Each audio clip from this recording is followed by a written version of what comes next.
சிறுவாபுரி முருகனை பார்க்கறதுக்காக வந்து என் நண்பரோட போயிருந்தேன். ஸோ கூட்டம் வந்து பார்த்தீங்கன்னா செம்மையாக இருந்ததுங்க. செவ்வாய்க்கிழமை ஞாயிற்றுக்கிழமை ஹெவி க்ரௌடுங்க. காலையில் 4 மணிக்கே வந்து நடை திறந்துடுறாங்க.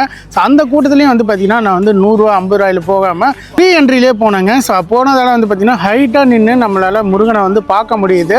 ஸோ இங்கே போகிற வழியிலே வந்து பார்த்தீங்கன்னா காராக இருக்கட்டும் எல்லாத்தையுமே ஸ்டாப் பண்ணிடுறாங்க. அங்கேருந்து 20 ரூபா கட்டாயமாக கொடுத்து நம்ம போகிற மாதிரி வந்து பண்ணிடுறாங்க.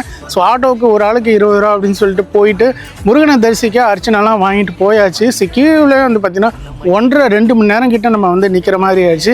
அர்ஜென்ட்டு கூட எங்கேயுமே ஒதுங்க முடியாது போல் அந்தளவுக்கு க்ரௌடு, வெரி க்ரௌடுங்க. முருகனை ஒரு வழியாக நம்ம தரிசனம் அப்படின்னு சொல்லிட்டு ஒரு வழி கிட்டக்க போயாச்சு. ஆனால் அது போகிறதுக்கு முன்னாடியே வந்து பார்த்திங்கன்னா இந்த அர்ச்சனைகளில் தேங்காய் உடைக்கிறான்னு சொல்லிட்டு நம்மள்ட்ட 10 ரூபாயை வாங்கிட்டாங்க. அர்ச்சனைக்கு போகிற தேங்காய் வந்து சாமிகிட்ட உடைக்கக்கூடாதுன்னு சொல்லிட்டு வர வழியே உடைச்சு அதுக்கு 10 ரூபா காசு வாங்கிட்டாங்க. ஒரு வழியாக போயிட்டு முருகனை உயரத்தில் நின்று தரிசிச்சுட்டு அழகாக வந்தாச்சு மக்களே. நீங்களும் சிறுவாபுரி போகிறீங்க அப்படின்னா உங்களால் புதன்கிழமை ஈவினிங் மார்னிங்கில் போக முடிஞ்சுன்னா போங்க.